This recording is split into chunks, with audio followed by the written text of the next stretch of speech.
Hey guys, what's going on? Hope you're enjoying the progress videos and looking forward to the tracks. I also hope no one's too put off by how hardcore the tracks are looking. So I use the word hardcore because that's exactly what they are. When you're playing a sim, why would you want to play anything other than hardcore?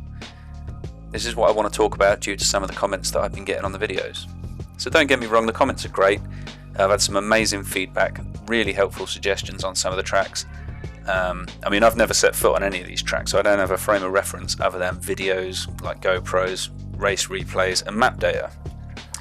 I have been to tracks like Matterley Basin and Mildenhall though, and let me tell you, Mildenhall is as 1-1 as it's going to get. And I can confirm that because when I ride the RMZ 250 around the track in game, the same bike I have in real life, and do the same gears, lines and stuff that I did when I was there, I get the same result. I get the same height and distance on jumps, I get bogged in the same spots, and that really validated my 1-1 technique for me. Alright, so my tracks are pretty close to 1-1, ever so slightly bigger to give them room to breathe factor. So here's a brief overview of 1-1 for anyone wanting to know, and if you do know, just gloss over and watch the video while I geek out about it for a minute. So 1-1 scale basically means that if a box is 1 meter tall in real life and you make a copy in, say, Blender, you make it 1 meter tall in Blender.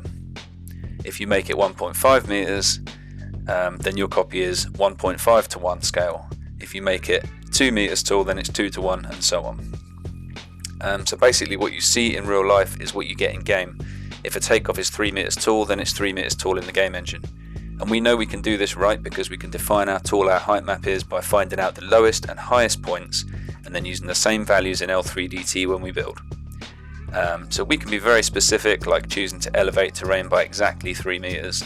Now, I don't always get that specific about things for the most part, but you can if you want, and if you have the right data from the track, which to be honest we normally don't, but there are ways.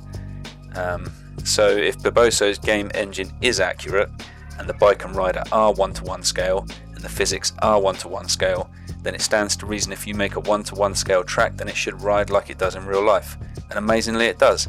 I mean, this is probably the coolest thing about MX bikes. You know, where other simulators and games really do massively underscale the bike and rider or overscale the world to compensate for their crappy physics engines, MX bikes doesn't do that. It's perfect. I think 1-1 scale is important for a simulator because we're playing a simulator. I mean, why would you want to simulate something and fake a huge part of it for fun? For me, I mean, you may as well go and play an arcade game, right? I know you don't all agree and there's lots of different opinions, but fundamentally, that's what a sim should be. They don't make longer aircraft carriers in DCS because they're easier to land on. So riding a 1-1 scale track should be tricky, it should be difficult. It shouldn't be pinned everywhere. You should have to ease off on some jumps, slow down for corners, manage the roughness. And you've got to really work for it to clear some of the big jumps, like the leap for example. So much as it didn't look like it in the video that I released earlier of the track walk, I didn't make it every time. I had to record several different attempts to get the leap perfect, and I don't think I even really got it perfect on a 250F. Anyway, one big problem with the game and all games is that you can only really have a certain level of quality in your height map. So we're limited by the surface types and the mesh itself. So this means that it will always be hard to find the right balance between the surface type, between the height map shape, and you know, you'll see it in the videos behind. Sometimes the ground doesn't look rough enough and the bike has an easier time in the section like the corner before the leap than it does in the real life video. I mean, people are still going to complain that it's too rough, but as you can see, it is probably a third of the roughness of the real track.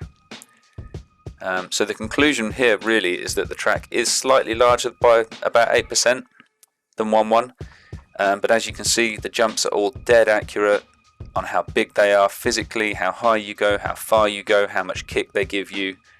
I understand some of you don't like that, but to tell me that they're definitely wrong and too small is just incorrect.